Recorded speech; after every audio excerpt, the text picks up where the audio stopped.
नमस्कार दोस्तों, किशोर एस्ट्रोलॉजी में आप सभी का स्वागत है। और आज हम बात करेंगे रूस और यूक्रेन के बीच जो युद्ध छिड़ गया, इसके क्या भावी परिणाम विश्व को देखने को मिलने वाले हैं।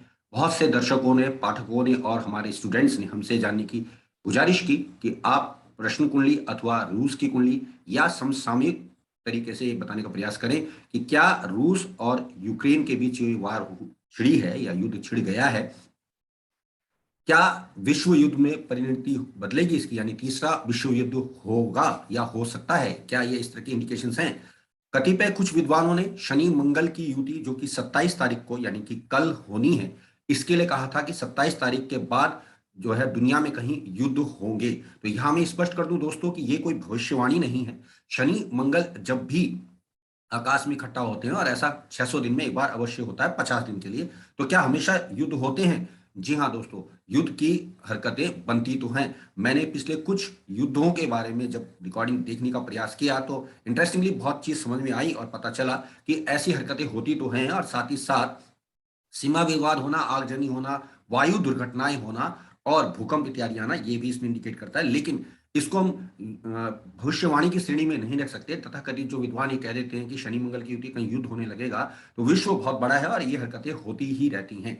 लेकिन सबने तो 27 के बाद कहा था, हमला तो 24 को हो गया, तो ये भविष्यवाणी तो गलत हो गई। लेकिन कहने वाले ये कह रहे कि हमने ऐसा कहा था कि ऐसा हुआ है। खैर, हम पोस्टमार्टम पे नहीं जा रहे, हम सिर्फ ये बता रहे हैं कि युद्ध तो शुरू हो चुका, यानी कि रूस ने यूक्रेन पे अटैक किया। पृष्ठभूमि आप सब जानते हैं कि रूस का ही एक हिस्सा हुआ करता था यूक्रेन 1990 से पहले। बाद में जब कई सारे टुकड़े रूस के कर दिए गए, उनमें से एक टुकड़ा यूक्रेन का था। और यूक्रेन की पृष्ठभूमि में खास बात यह आती है, यूरेनियम जो एटम बम बनाने के काम आता है, सबसे ज्यादा इस इलाके में पाया जाता है। इसको लेकर विश्व के सभी देश काफी हद तक इस पर नियंत्रण करना चाहते हैं, जिसमें नाटो की 30 सदस्य, जिनमें अमेरिका भी शामिल है, वो भी इस पे अपना दावा ठोकने का प्रयास करता रहता है। रूस ने इसी बात को देखते हुए ये प्रयास किया कि नाटो के साथ यूक्रेन ना जाए, लेकिन जब बात बनती नहीं दिखी तो रूस ने ये सोच लिया कि चलो इसको कब्जा ही कर लिया जाए, ताकि क्योंकि हमारा तो ये हिस्सा है ही है, और अगर इसमें अपना कब्जा कर लेता हूं तो किसी कारणवश दुनिया भर में मेरा प्रभुत्व बनता चला जाएगा, जो कि अमेरिका ने नष्ट कर दिया था। तो जी दोस्तों, ये तो थी पृष्ठभूमि। अब सवाल ये है कि रूस ने ये जो हमला किया, 30 ऐसे बड़े कद्दावर मुल्कों के साथ टिककर या विरोध भाव लेकर किया है कि ये माना जा रहा था कि अमेरिका यूक्रेन के डिफेंस में आएगा या नाटो के अन्य 30 देश मदद पे आएंगे, लेकिन कोई भी ऐसा नहीं कर पाया या नहीं आया, क्योंकि रशिया ने उन्हें सख्त हिदायत दे रही थी कि अगर कोई आएगा तो वो उसको भी गंभीर परिणाम भुगतने पड़ेंगे। और आप सब जानते हैं कि रशिया के जो राष्ट्रपति हैं व्लादिमीर पुतिन, वो ना तो सिर्फ एक बेहतरीन कमांडो रहे हैं, बल्कि केजीबी के सीक्रेट एजेंट भी रहे हैं, और राष्ट्रपति तो वो मरते दम तक रहेंगे ही, क्योंकि वो जनता के सबसे प्रिय हैं और उनका कद विश्व के सबसे बड़े नेताओं में गिना जाता है। तो अब 24 तारीख को, जैसा कि आप सबने देखा कि भारतीय समय अनुसार सुबह के वक्त जो है हमला किया गया, और कल की खबर यह थी कि यूक्रेन की राजधानी जो कीव कहलाती है, वहां पर भी एक सेना घुस गई है। यानी ऑफिशियली देखा जाए तो राजधानी पे कब्जा कर दिया गया है। परिणाम क्या होंगे, क्या क्या स्थिति बनेगी, इस पे हम चर्चा करते हैं। तो इंटरेस्टिंगली जो शनि मंगल का जो संबंध है, जब पहला विश्व युद्ध हुआ जो कि 28 जुलाई 1914 को आरंभ हुआ था, उसमें भी जो है शनि और मंगल का संबंध बना हुआ था। शनि मंगल को देख रहे थे। इंटरेस्टिंगली एक बात जो युद्ध की हम अक्सर देखते हैं कि युद्ध के लिए बेसिकली धनु राशि को देखा जाता है, और हथियारों के लिए भी धनु राशि को देखा जाता है। उस समय धनु राशि का स्वामी गुरु वक्री अवस्था में था, तो धनु राशि और शनि मंगल का कनेक्शन युद्ध के लिए अवश्यंभावी हो जाता है, जैसा कि हमने आपको बताया है। अब बात करते हैं दूसरे वर्ल्ड वार की। तो 1/9/1939 यानी कि 1 सितंबर 1939 को जब दूसरा वर्ल्ड वार हुआ, तो धनु राशि का जो स्वामी था गुरु, वो फिर से वक्री था। शनि मंगल का संबंध फिर से बना हुआ था, जिसमें शनि भी वक्री थे। बात करते हैं एक और, 3/5/99 को जब भारत पाकिस्तान के बीच कारगिल का युद्ध हुआ, उस समय जो था शनि मंगल का संबंध बना हुआ था, और शुक्र धनु राशि को देख रहा था। और धनु राशि के लिए शुक्र क्या काम करेगा आप सब जानते ही है। बात करते हैं 20 अक्टूबर 1962 की, जब भारत चीन का युद्ध हुआ। उस दौरान भी अगर हम देखें तो मंगल शनि का संबंध बना हुआ था, और धनु राशि का जो स्वामी था गुरु, वो वक्री अवस्था में था। ताजा तरीन एग्जाम्पल जब देखा 24 फरवरी 2022 की जो हम बात करें, तो शनि मंगल का संबंध धनु राशि में ही बना हुआ है। प्लस धनु राशि जो है वो शुक्र मंगल की युति लेकर बैठी है, और जो धनु राशि का स्वामी गुरु बनता है वो भी अस्त है। तो इस प्रकार से शनि मंगल का संबंध और धनु राशि का इफेक्टिव होना ये स्पष्ट कर रहा है कि युद्ध के आसार तो बन रहे हैं। लेकिन सवाल ये भी था कि हम सिर्फ वही बात कर रहे हैं जो बाकी लोग भी कर रहे हैं, तो हमने इस पे काम किया। तो रूस की कुंडली को भी हमने अध्ययन किया। रूस की कुंडली ऑफिशियली जो हमारे पास आती है वो 12 जून 1990 की है, 13:45 मॉस्को की है। और मैं आपको शेयर स्क्रीन के माध्यम से वो कुंडली भी दिखाता हूं ताकि आप लोगों को समझ में आए कि क्या हुआ और क्यों हो रहा है। तो दोस्तों, ये वो कुंडली है जो कि अगर हम देखें तो स्पेशल रूप से बता देती है कि ये कन्या लगन की पत्रिका बनती है। और मैं इसको अभी आपको पहले समझा देता हूं, उसके बाद मैं इसको बड़ा करके दिखाने का प्रयास करूंगा। कन्या लगन में अगर हम देख रहे हैं तो पंचम भाव में शनि, राहु और चंद्रमा आ जाते हैं।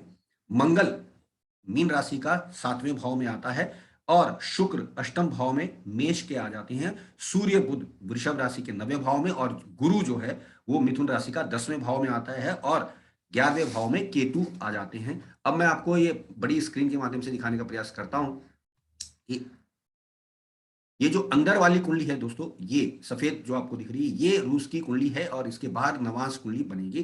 तो आपको मैंने समझा दिया कि किस प्रकार से क्या क्या स्थितियां बनी हैं। तो अब यहां पर दो बातें देखने की है कि अब जो ये हमला हुआ उस दौरान रूस की क्या दशाएं थी। तो हम उस पर जाते हैं जब, तो हमने ये पाया दशा जो चल रही है राहु की, राहु में चंद्रमा और चंद्रमा में भी गुरु चल रहा है 12 मार्च 2022 तक। तो स्पष्ट है कि 12 मार्च 2022 तक ये युद्ध ठंडा नहीं होगा। क्यों? क्योंकि अगर हम देखते हैं गुरु को, तो गुरु जो है 10वें भाव में यानी कि सबसे उच्च अवस्था में, अगर हम बात करें किसी भी देश के लिए 10वें घर में गुरु का होना, और वो चतुर्थ भाव को दृष्टि डाल रहा है जो उसकी स्वयं की राशि है।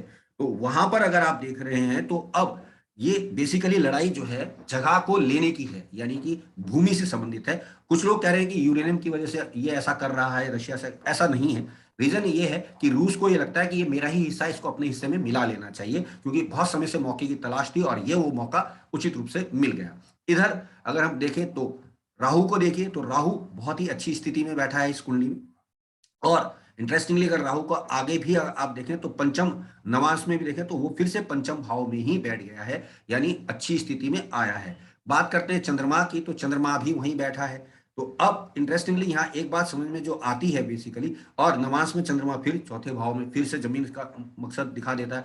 गुरु देखिए नवांश में भी और यहाँ पर भी दोनों स्थिति में केंद्र से जुड़ा हुआ है, चतुर्थ भाव को देख रहा है। तो यानी किसी भी कीमत में 12 मार्च तक ये युद्ध रोका नहीं जा सकता। रूस ऐसा कदापि भी नहीं चाहेगा।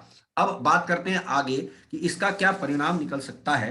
तो यहां पर हमने प्रश्न कुंडली का अध्ययन किया और प्रश्न कुंडली जब लगाई तो उसमें पता लगा कि यूक्रेन जो है पहले तो सब लोगों से गुहार करेगा, लेकिन कोई जब उसकी मदद नहीं करेगा तो वो समझौता वाली प्रवृत्ति ले लेगा।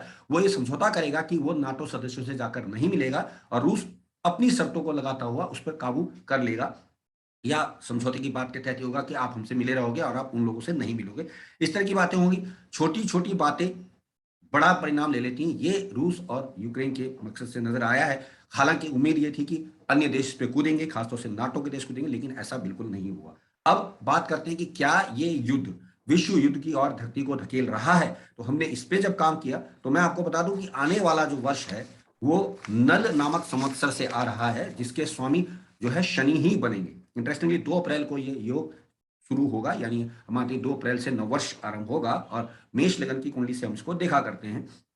यहां पर हमने देखा तो नल नामक जो संवत्सर आ रहा है ये शनिवार से आरंभ हो रहा है, तो शनि इसके स्वामी बनेंगे 2 अप्रैल 2022 से। अब राजा शनि होगा और शनि कुछ दिनों बाद राशि परिवर्तन करेंगे, यानी मकर से वो चले जाएंगे कुंभ में, जो कि उनकी ही राशि होगी। अगर जगत कुंडली से देखें तो ये लाभ में चले जाएंगे और यहां से वो पंचम भाव को देखेंगे, जो कि राजधानी की राशियां बनती है या सिंह राशि बनती है। यानी विश्व के कई देशों में फिर से राजा के खिलाफ या राजधानी में प्रदर्शन होने के योग बनते नजर आ रहे हैं, यानी विश्व में हलचल तो होगी। इंटरेस्टिंगली ये जो शनि है वो धनिष्ठा नक्षत्र में ही रहने वाले हैं और शनि मंगल का संबंध फिर से बना ही रहेगा।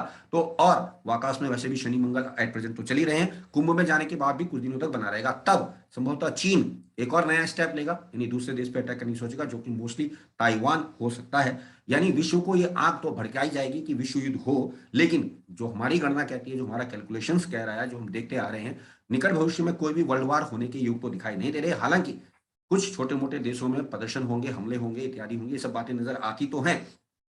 अब बात करते हैं नाम से। तो नाम से रूस को अगर देखें तो स्वाति नक्षत्र आता है जो कि तुला राशि में आता है। इसके अलावा यानी यूक्रेन को अगर हम देख रहे हैं तो वो धनु राशि यानी मूल नक्षत्र में आ जाता है, जिसके स्वामी फिर से केतु बन जाते हैं। तो राहु और केतु के बीच ये जंग छिड़ी है।